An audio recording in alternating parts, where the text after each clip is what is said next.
Yeah. Got Dom answer. You guys swing. Go.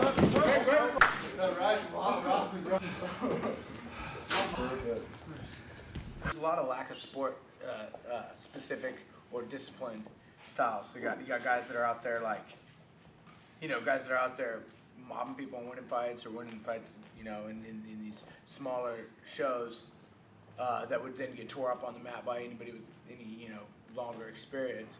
But they're younger, they can go harder at practice. A lot of people have a different aspect to training. They take a guy out there and they do 10 rounds with him, and he's still standing at the end of 10 rounds, and every 10 round was a carbon copy of the one before it. There's no development, there's nothing going, but they're hard, they're taking punches, and they're giving punches, and they're like, this guy's a tough guy. Well, yeah, he's a tough guy. It doesn't necessarily mean he's a fighter yet. I take a much more cerebral approach. I mean, my fighters don't train a lot of rounds. They don't do a lot of rounds. We don't, it's not a huge part of what we do. It's sport specific, it's details, and it's becoming divinely aware of them and putting yourself in the moment again and again and again and again. And then when you get to that moment, it feels like your summer house. It doesn't feel like what am I doing here? What am I doing in this cage? What am I doing in this position? It's nothing. It's people jump in the cage and do rounds and rounds. It's not the cage that's your challenge. It's not the arena. It's the guy you're fighting. It's the position you find yourself in. It's not the battle isn't this dude. The battle is bottom side control. Can you get out of it? Can you work your way out of it? The bottom isn't, or the battle isn't, everything else. It's the clinch, or it's whatever aspect of the fight you find yourself in. So you get a guy out there who goes out there and throws the same 10 tough carbon copy rounds out, and his coach is, you're ready to fight. I got a fight team. Look, I got 5 guys that can do this with each other. And then they run him out there. And fortunately for them, there's half a dozen other clubs doing the exact same thing. So so you got some decent fights on your hands. But I think you put that same guy against maybe somebody who's really specific in their training, and watch what happens. Have you ever had? It was a long time ago when I was running out there, and he said something, made me mad. I said something, made him mad. He stood up, and I was like, oh my, am I gonna get in a fight here? And then he said something. My blood just boiled, and I ran down the aisle of that bus, and I grabbed him, and I just started pounding his face in.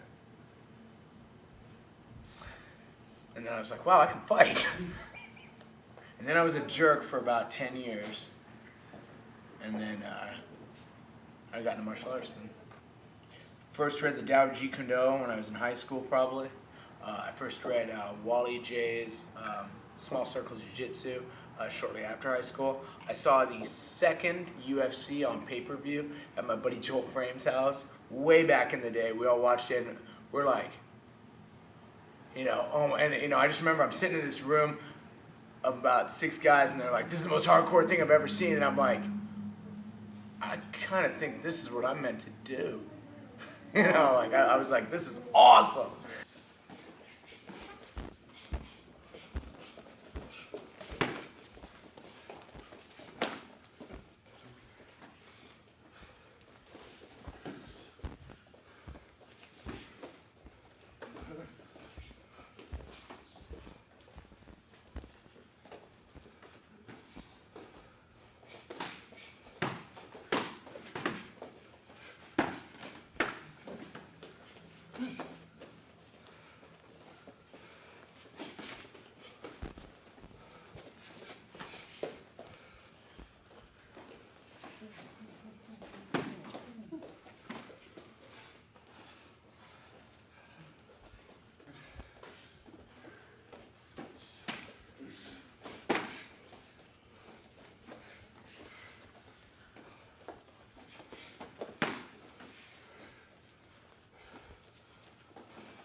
started fighting amateur in 2006.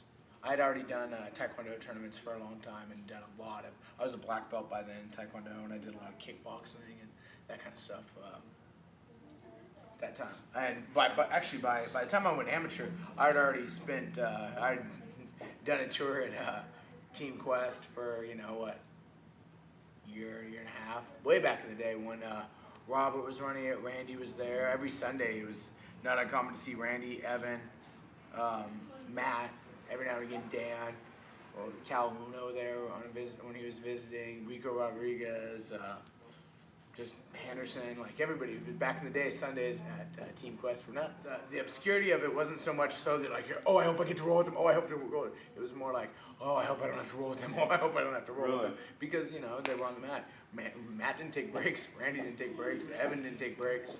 You know, Dan didn't take breaks. These guys, you know, Dan was already down in California, but he'd be up, you know, enough.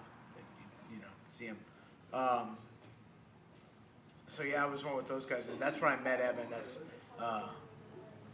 and him and I became pretty good friends. And then he went to Kurt's, and that's when I really started getting serious about my amateur training. I was at Kurt's. Now this whole time I ran martial arts programs for different, you know, businesses, and I taught Taekwondo for a good half a dozen different Taekwondo schools. You're not watching it. That's the beauty of the device. Okay. Here.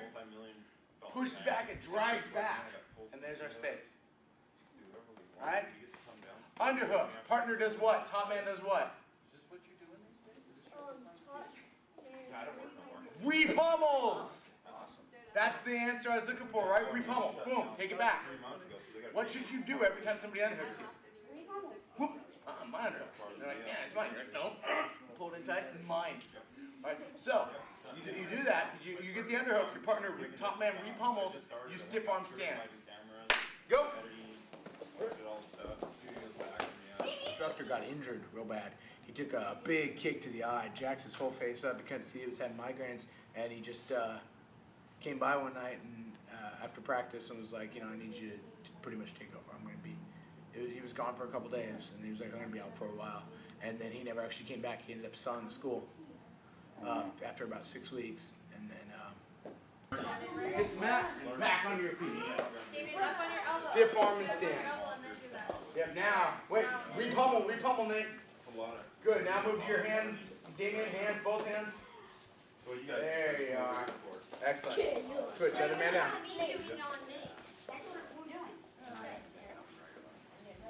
Remember, you go from bottom, out. Top, bottom, out. So, boom, hands off the hips, yep. Good, now, on one hip. Here, let him get the underhook first and then you'll repummel. Good, now, feet hit the mat. Now, repummel Aiden. Repummel Aiden. Take that hand and stick this hand, stick it right on the boom, you lost your underhook. Good, now press on him and lift your bottom. Okay, so he's heavy, right? He's strong. So look here, look at me. Are you going to be able to push with only this? Actually, what I do is strong, so go like this. Keep your feet in. Lift with your hips. Yeah, and then push. That's what I'm talking about. My first pro fight, February 2008. I lost. Pissed me off. Took a big shot, took a big punch. Next couple missed. I was trying to get my underhooks and trying to reposition myself when they stopped it. At first I was like, oh! And then adrenaline dump hit, and I was kind of rocked and just sat there like so for a while, and you know, realized that, you know, the fight was called. I remember walking out, and the reporter first thing asked me, was the fight stopped too early? And I was like, I don't know, was it? You know, because they're close together. If they're apart, like this, and he locks, I fight him. He's got to work. All right? Whereas, if the moment he gets under there, he flings and pinches, now I got nothing. Okay? Right here. Boom. Separate that leg out. Okay, now when you go under this leg, as I start to fight from this arm, just lawnmower, and go back under both legs and lock your hands. Good. This kind of sucks for me. Bring your hips in, pass to whichever side you wish. Boom. Yep, and just only withdraw this one right there. Yep. So I can't turn back. Good. Back in that position. Show it again. You know, when he was hitting me, I was very lucid, very aware, like, you know, I'm losing. I better act. I better move. I better do stuff. And I hear punches hitting the mat around me, and I'm getting my head close to his belly, and I'm trying to do stuff, trying to move. But yeah, he's good though. He was an awesome dude. His name was Ben Baxter. He had ranked real high at Pan Am Games as a purple belt, and just last weekend he had a black belt super fight at the Ground Warrior Championship sub league put on, and he won by submission over another tough dude, John Diggins, out of Straight Blast, who I've known for some years. There's bad dudes in this neck of the woods, and there's a lot of under the radar dudes. There's dudes that nobody even really talks about. Jeremiah Rodman, that's a bad dude, you know. Right. Yeah, you know, and I know, like, you know, my name and some other tough guys, they don't come up when you're talking about, you know, who's the best out here and who is. But you know, you talk to people that roll with them, and they're like, that dude's got game. You know, this guy over here, he's nuts. Or that guy over there, you know, you better pack a lunch if you're gonna roll with him. You know, have your feelers out. I came up at a time that, you know, and it's easy for me to say because it was the time I came up, but I honestly think it was one of the hardest times. There was fewer clubs, and the guys that were fighting were all bad. There was no, you know, Washington hardly had any shows. There was the FCFF, there was PCCF, there was, I think, EWC, but it wasn't quite there yet. There was Sport Fight, or not ECW, and not quite Sport Fight. Those were the real shows. And with this limited amount of shows, clubs only let their best dudes fight. And when those guys fought, it was tough, and they were tough dudes. I trained not, you know, 6 months, 8 months, 5 months. I trained 3+ years before I did my first amateur fight. I won my first 3 amateur fights by submission. There's definitely something to be said about knowing your business before you step in there. What happened is anybody can put together a show, and so you've got everybody putting together a show. There's shows happening all over the place, and it's getting watered down. Then the commission steps in and says, okay, well, we can't have this. This isn't, you know, this is getting to be a wreck. But they look at it from the wrong perspective. Right now in Washington, amateur fights now need shin guards and puffy gloves, starting, I think, last month, or the first of this month. All right? So now you're taking away the weapons the fighter have. Okay, you're making it more like boxing, right? A good punch that splits somebody open and stops the fight is a great way to prevent, you know, pugilistic dementia from them taking hundreds and hundreds of punches to stop a fight. You know, I'd rather get cut and have a fight stop on a cut than take 100 hammer fists. You add the shin guards, and now you're interrupting the game. The footlocks aren't the same. The grappling is the same. The wrestling is the same. It's you know, there's easier to get takedowns, harder to advance position, things like that. They do all this stuff, and then they forget, in all their bureaucratic mess, they forget blood work. So here we are at a stage where it's okay to get hep, but God forbid anybody gets a broken nose. You know, so I mean, it's absolutely ridiculous. It's not going to prepare these guys for any professional career, and that's what the amateur is supposed to do. The amateur career is supposed to cover an interest, and I want to have done it thing. To, you know what, I'm going to enjoy that. I like this. To maybe this could be a professional thing for me, and that's this arc that this amateur career should do, and it doesn't do that anymore. It's got a bunch of people that think they're tough, and then the few that are, and now it's kind of trying to blur that line with some kind of unusual. Pinch those knees. Had you, Andrew's very smart guy. Had you gone about the time you got here, he'd have been ready to roll, and you'd gone, and he'd have probably beat you to it. But when you're changing things, pushing one hand that way, one hand this way, moving, hand, boom. Work faster. Move faster, Joe. I'll be in with you next. Yeah, you see? Good. Yeah. You gotta catch those hips. 1 minute left. Keep those elbows on the inside. I'm gonna try to pull them to the outside. Yeah. I've been strengthening this arm right now. So. Yeah, the jaw creak in mouth guard? Not what I call it. That's not. Doesn't do you a lot of good there. It's most effective in your mouth. But it'll help your jaw. Chris, over here when you get back. Bump those hips, Chris. Chris Johnson. Time it. Susie swings, pull into him. There's only one main move that's going to submit you when you're on. I remember back in the day, I've seen people get up from their bar stool, two-thirds, 3/4 of a way through a pitcher of beer when they said they needed they had a guy drop a fight. We need a guy. I'll do it.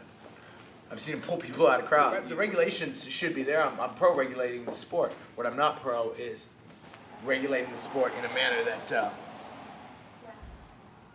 that isn't conducive to improving the athletes, but rather just letting more people do it.